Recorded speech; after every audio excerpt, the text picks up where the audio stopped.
Hello दोस्तों, LSR classes में आपका स्वागत है। आप लोग कैसे होंगे? आई होप, उम्मीद है कि आप लोग बहुत अच्छे होंगे और आप लोगों की पढ़ाई भी अच्छे से चल रही होगी। तो आज हम जो है कक्षा 10 गणित यूपी बोर्ड का जो NCERT बुक है कक्षा 10 की, उसका अध्याय 1 जो क्या दिया है इसमें वास्तविक संख्या, यानी वास्तविक संख्याओं के बारे में इससे पहले हम पूरी जितनी भी वास्तविक संख्या के अंदर जितनी भी संख्याएं आती है सबके बारे में हमने बता दिया है। आज हम देखेंगे वास्तविक संख्या के प्रश्नावली 1.1 का प्रश्न संख्या 1 को आज हम देखेंगे। तो प्रश्नावली 1.1 का प्रश्न संख्या 1 का जो क्वेश्चन है, तो इसको हम देखेंगे क्या दिया है। तो हम चलिए क्वेश्चन को देखते हैं। तो इसमें दिया है क्या, निम्नलिखित संख्याओं को अभाज्य गुणनखंडों के गुणनफल के रूप में व्यक्त कीजिए। तो यानी हमको क्या करना है, जो संख्या दिया है इसको अभाज्य संख्याओं के गुणनखंडों के गुणनफल के रूप में व्यक्त करना है। तो हम क्या करेंगे, हल करेंगे। तो यहाँ पे हम हल करते हैं। यहाँ पे हम हल करेंगे। हल में हम लिखेंगे क्या, 140 पहला वाला जो है हम लिखेंगे 140। तो हम देखेंगे क्या, 140 का अभाज्य गुणनखंड, 140 का अभाज्य गुणनखंड करेंगे यहाँ पे हम। तो यहाँ पे हम लिख लेते हैं क्या, 140 140 का जो है हम अभाज्य गुणनखंड करेंगे। तो सबसे पहले हम क्या करेंगे, इसको 2 से काटेंगे। 2 से काटेंगे तो 2 सत्ते हो जाएगा कितना, 14 हो गया 0। फिर क्या करेंगे, हम 2 से काटेंगे।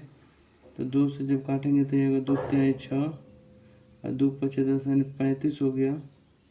फिर क्या करेंगे, हम 2 से काटे, 2 से नहीं कटेगा तो 5 से काटेंगे। हम 5 से काटेंगे तो यानी 7 बार में कट जाएगा, 5 सत्ते 35 हो जाएगा।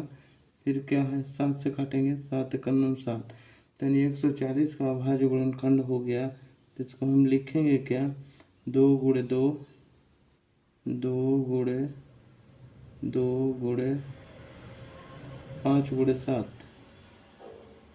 5 गुणे 7, ये क्या है, अभाज्य संख्या 140 का अभाज्य गुणनफल है। यानी 140 का जो है कि अभाज्य गुणनखंड 2 गुणे 2 गुणे 5 गुणे 7 हो गया। अब हम क्या करेंगे, दूसरे नंबर का क्वेश्चन जो है उसको देखेंगे हम। दूसरे नंबर वाला क्वेश्चन क्या है, तो इसको जब हम देखेंगे तो 156 है, 156। हम 156 को देखेंगे।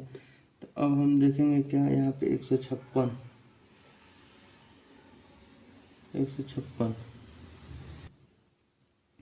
तो हम 156 का देखेंगे। तो जब हम 156 को क्या करेंगे, 2 से काटेंगे। 2 से, 2 सत्ते हो जाएगा 14 और 2 अट्ठे हो जाएगा कितना, 16। फिर क्या करेंगे, हम 2 से काटेंगे। फिर 2 से काटेंगे, 2 तिहाई हो जाएगा 6 और 2 नौ कितना हो जाएगा, 18।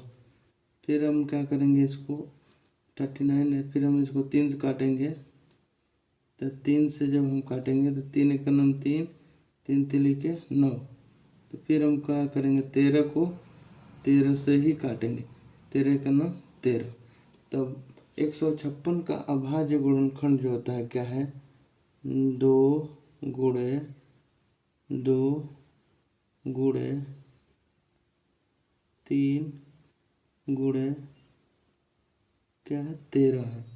तो 156 का अभाज्य गुणनखंड क्या हो गया, 2 गुणे 2 गुणे 3 गुणे 13। तो अब हम देखेंगे क्या, 38 और 25 वाला यानी 3 नंबर वाला क्वेश्चन को देखेंगे। तो हम यहाँ पे लिख लेते हैं क्या,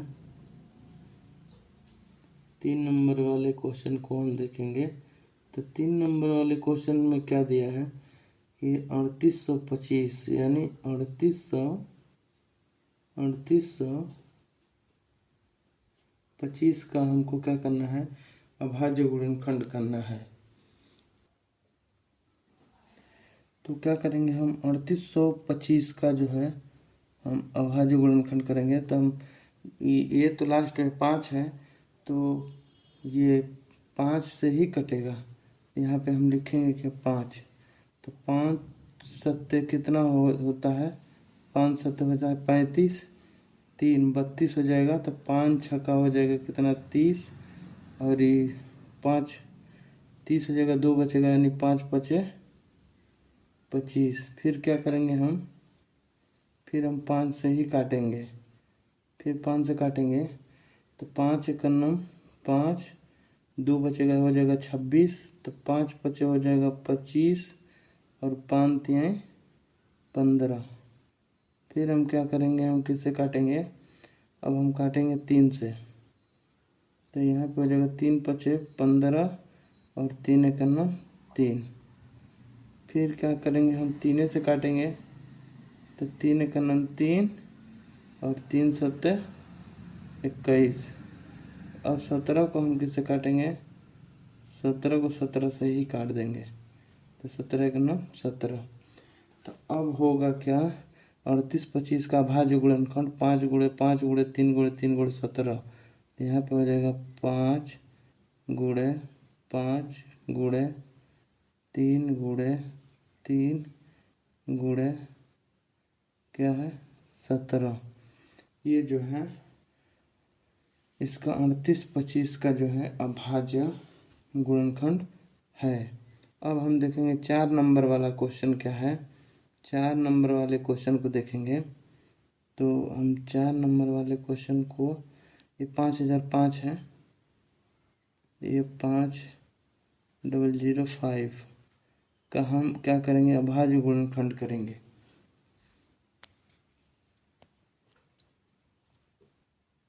तो अब हम देखेंगे क्या, 5005 का अभाज्य गुणनखंड, यानी 4 नंबर का क्वेश्चन है। तो इसमें हम 5005 को हम काटेंगे किससे। तो सबसे पहले हम देखेंगे क्या, लास्ट में 5 है, तो यानी ये 5 से कटेगा। तो यानी 1 00 5 एकन्नम 5। फिर कितना से काटेंगे हम, 11 से काटेंगे। 11 से काटेंगे तो ये 100 है, तो 11 9 99, 11 1 11, ठीक, 91 हो गया।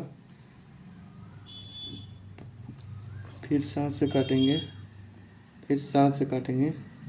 तो 7 एकन्नम 7, 2 7 तिरिके 21। फिर 13 सत्ते कितना हो जाएगा, यानी 13 है, यानी 13 एकन्नम 13। तो 5 11 7 13, इसका जो है अभाज्य गुणनखंड हम लिखेंगे 5 11 7, यानी 5 गुणे 11 गुणे 7 गुणे 13, यानी 5005 का अभाज्य गुणनखंड ये है। तो अब हम क्या देखेंगे, 74 और 29, यानी 5 नंबर क्वेश्चन है, इसका हम अभाज्य गुणनखंड निकालेंगे। तो 5 नंबर क्वेश्चन क्या है, तो यहाँ पे दिया 74 29, यहाँ पे हम लिखेंगे क्या, 74 29 का अभाज्य गुणनखंड करना है। तो 74 29 का अभाज्य गुणनखंड, तो अब हम देखेंगे क्या, 74 29 का जो अभाज्य गुणनखंड करते हैं तो यहाँ क्या कटेगा, ये डायरेक्ट 17 से कटेगा। तो 17 दिनों के 34 17 51, 17 चौको 68, 17 चौको कितना हो गया, 68 हो गया। 68 बच गया, हो गया 17 तियाँ कितना हो जाएगा, 51, 51 हो गया। और ये 17 सत्ते हो जाएगा कितना, 119। फिर हम क्या करेंगे, अब हम काटेंगे 19 से काटेंगे, 19 से। तो 19 दूना के 38, और 19 तिया कितना हो जाएगा, 57। अब हम कैसे काटेंगे, 23 को 23 से काटेंगे। 23 को 23 से काटेंगे, 23 से करना 23, तो हम लिखेंगे 74 29 का अभाज्य गुणनखंड 17 गुणे 19 गुणे 23, 17 गुणे 19 गुणे क्या हो गया 23। तो ये 74 29 का अभाज्य गुणनखंड हो गया। तो दोस्तों ये था प्रश्नावली 1.1 का प्रश्न संख्या 1, जो कि आज हम प्रश्न 1.1 में प्रश्न संख्या 1 में 4 क्वेश्चन था, ये 5 क्वेश्चन था। तो इस 5 क्वेश्चन को आज हम जो कि हल कर दिए। तो ये क्या था, ये अभाज्य संख्याओं के गुणनखंड जो है, यानी ये संख्या दी गई थी, इसका में हमें अभाज्य संख्या का गुणनखंड के रूप में लिखना था। तो दोस्तों ये था प्रश्नावली 1.1 का प्रश्न संख्या 1, जो कि हमने हल कर दिया। तो वीडियो अच्छी लगे तो लाइक सब्सक्राइब शेयर करिएगा, और आगे भी हम इसी तरह की वीडियो बनाते रहेंगे। धन्यवाद।